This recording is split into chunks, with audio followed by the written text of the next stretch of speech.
ketemu lagi dengan saya Joko Ristono, trainer dan konsultan CRM. Teman-teman, pada video kali ini kita akan membahas pertanyaan-pertanyaan yang banyak masuk dari peserta kelas ataupun dari beberapa klien yang di video ini saya akan sharing sehingga teman-teman semuanya bisa sekaligus mendapatkan jawaban dari beberapa pertanyaan yang sudah masuk kepada saya.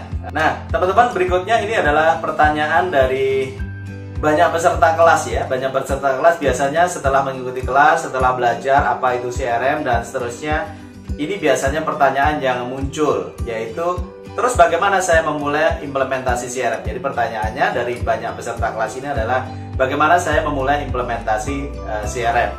Dan teman-teman, bahwa dalam CRM itu ada 8 aspek.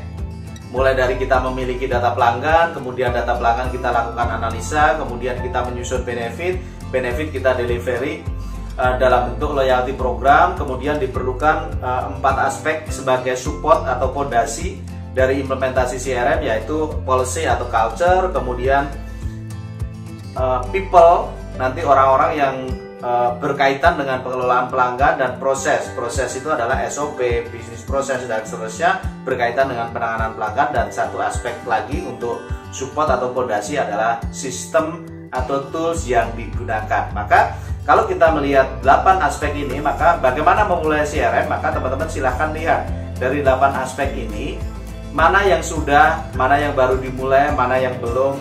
Nah, cara memulainya seperti itu. Tapi secara urutan tadi, ini pertanyaan dari banyak peserta tadi, bagaimana memulai CRM, maka dari 8 aspek ini kita lihat dulu sejauh mana kita sudah implementasi. Kemudian urutannya adalah satu, tentunya kita akan ada policy dulu, policy ataupun dari policy dari company, bahwa oke, kita akan mengelola pelanggan, bahwa strategi kita adalah selain akuisisi pelanggan baru, kita juga maintain pelanggan yang ada. Itu adalah policy. Nah, itu pertama kali.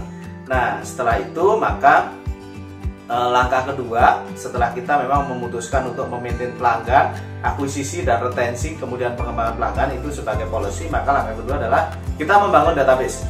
Membangun database itu, kalau misalnya kita sudah punya nomor data pelanggan, itu kita kelola. Tapi kalau misalnya kita lihat, maksudnya data pelanggannya sebaik apa, sedetail apa, maka langkah kedua implementasi CRM adalah kita mulai membangun database. Nah, itu langkah kedua. Langkah berikutnya bagaimana kita memulai implementasi CRM. Tadi setelah kita strategi, policy, kemudian kita mulai membangun database, maka ya selanjutnya adalah kita melakukan analisa pelanggan, analisa data pelanggan, analisa portofolio pelanggan. Nah, setelah itu nanti teman-teman akan tahu apa yang diperlukan pelanggan, apa yang dibutuhkan pelanggan, apa yang pelanggan sedang cari solusi. Nah, itu yang kita berikan berupa benefit yang akan kita berikan kepada pelanggan berupa program. Dan selanjutnya benefit itu tadi kita berikan kepada pelanggan dalam bentuk loyalty program.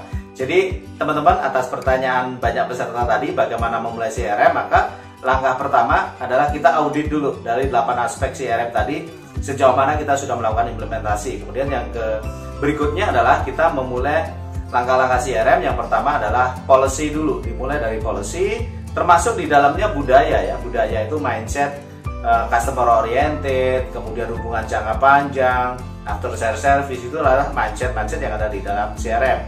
Dan selanjutnya adalah setelah kita tadi memutuskan policy, maka kita mulai membangun database, melengkapi data atau data yang belum ada kita mulai mendapatkannya, data pelanggan, tentu data yang sesuai dengan bisnis kita. Kemudian ya kita mulai melakukan analisa data pelanggan. Dari hasil analisa data pelanggan akhirnya kita tahu apa yang mereka butuhkan, apa yang mereka inginkan, dan solusi apa yang mereka cari. Dan selanjutnya kita delivery benefit itu dalam bentuk loyalty program. Nah, itu urutan teman-teman bagaimana kita memulai implementasi CRM. Nah, itu video kali ini kita membahas 2 pertanyaan. Tadi pertanyaan pertama dari Mas Rizal, bagaimana kita mendapatkan data nomor handphone yang valid, kemudian bagaimana kita mendapatkan alamat email yang valid, dan yang kedua adalah pertanyaan dari banyak peserta, yaitu bagaimana kita memulai implementasi CRM. Terima kasih, sampai bertemu di video Q&A yang berikutnya. Jadi tanya jawab mengenai CRM yang datangnya dari peserta kelas yang customer atau teman-teman ikuti selama kelas CRM selama ini. Terima kasih, sampai bertemu di video Q&A CRM berikutnya.